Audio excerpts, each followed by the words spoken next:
Tumekuwa hapa kwa siku 3 kuzungumzia masuala mazima ya vipi tunaweza kushirikiana katika nchi hizi ambazo tumealikana hapa kukombati au kudhibiti uvuvi haramu. Na kikubwa ambacho tumekubaliana ambacho kama ni sehemu ya mkutano huu, la kwanza kwa ni mashirikiano zaidi katika nchi zetu hizi, hasa ukanda wa Afrika Mashariki, kwa sababu key message ni kwamba marine resources au hizi rasilimali za bahari hazina mipaka. Tukizungumzia samaki hawana mipaka, lakini na wengine hata community, zile jamii ambazo ziko chini ambazo zinavua pia hazina mipaka, kwa sababu zinaweza kumove. Kuna watu wako mpaka Mozambique, wanaenda Kenya, kuna wengine wanakwenda Tanzania bara, Mombasa, Unguja na Pemba. Manake na wao pia kule jamii chini hawana mipaka. Kwa hiyo sisi ambao tunafanya shughuli hizi kama technician, kwanza ni kushirikiana kwa pamoja kuhakikisha kwamba swala hili la kudhibiti uvuvi haramu linakuwa ni shirikishi katika nchi zetu. Lakini la pili ni kuongeza uzoefu, kwamba swala zima la kushare uzoefu ambao tuko nao. Tunajua adoption au kukamata mazingira, kila nchi inatofautiana, kwanza uwezo wa kuadopti, lakini pia uwezo hata wa kifedha.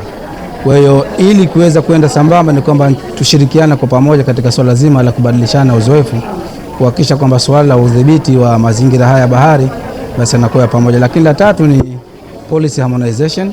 Tuzifanya sera zetu sasa ziweze kuoana kwenye swala zima la udhibiti, kwa sababu ikiwa kutakuwa kuna sehemu nyingine policy yake haizungumzii kwa upana zaidi swala zima la kudhibiti uvuvi haramu, basi tunaweza tukashindwa katika utekelezaji wa shughuli hii.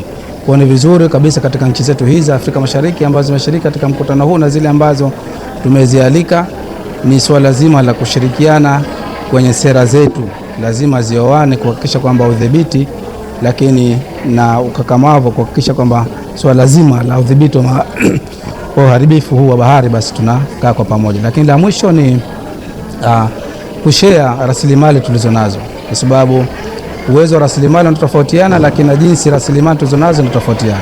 Kwa ni vizuri kwa pamoja tukashare rasilimali zetu kwa lengo kuu la kudhibiti uvuvi haramu katika maeneo yetu haya ya bahari ya Hindi, ambayo ndio hasa sisi tunasema sisi kama hasa visiwa vya Zanzibar tunajivunia kwayo kupitia sera yetu ya uchumi wa bluu, ambayo tunasema muasisi ni lakini mkakamavu mkubwa Dr. Hussein Ali Mwinyi, ambaye amepiga dhamira kuhakikisha kwamba bahari yetu inakuwa salama na inakuwa ni sehemu ya uchumi katika wananchi wanaoishi katika visiwa hivi. Mazungumzo yetu hapa yamekuwa yakihusu uvuvi haramu katika bahari yetu ya Afrika Mashariki, na tumezungumzia masuala mengi kuhusu jinsi ambavyo sera zetu za kuhakikisha kwamba uvuvi haramu umedhibitiwa, na hivyo tumezungumzia kwamba serikali zetu za Afrika Mashariki pamoja na ukanda wa Indian Ocean tuweze kushirikiana kwa pamoja, pia tuhusishe jamii zetu ambazo zinahusika katika uvuvi hapa, na yale mataifa ambayo yanakuja kuvua huku, tuhakikisha kwamba tumeshikamana kama serikali za ukanda huu kuhakikisha kwamba tumedhibiti uvuvi haramu.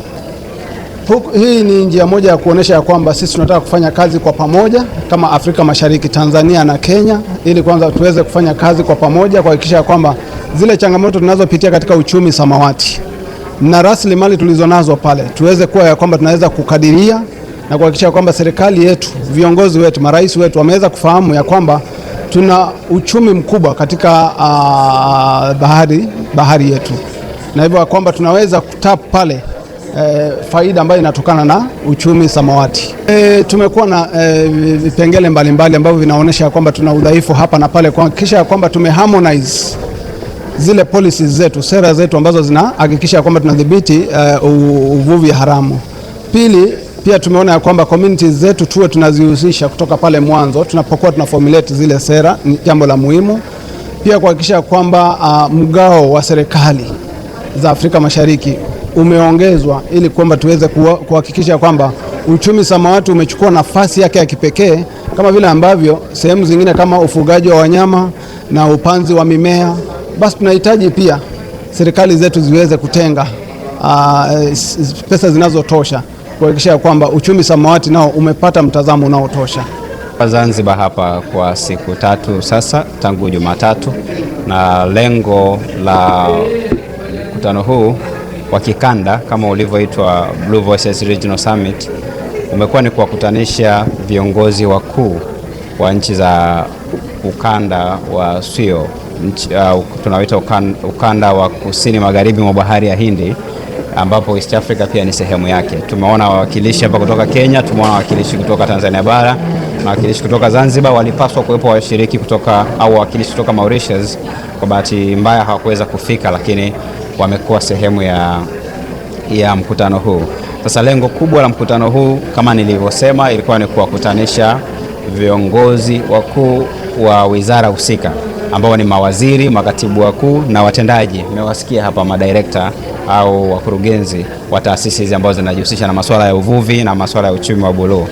Lengo ni kudumisha mashirikiano kwa sababu tunataka kuona makubaliano yaliyopo kikanda ambayo yanatekelezwa na nchi husika. Kwa mfano kuna makubaliano ya kikanda kama Nairobi Convention, lakini kuna makubaliano ambayo yako chini ya SADC, kuna makubaliano ambayo yako chini ya UN ambayo yanatekelezwa katika ukanda wetu na katika bahari yetu huku, yaendelezwe, kuwe na utashi wa kisiasa, lakini pia kuwe na mashirikiano ya vitendo, sababu kila taifa Kenya, Tanzania bara na Zanzibar ikiwemo na Mauritius na nchi zingine ambazo ziko katika ukanda huu zimekuwa zikifanya juhudi za kulinda bahari, hususan kulinda bahari dhidi ya uvuvi haramu.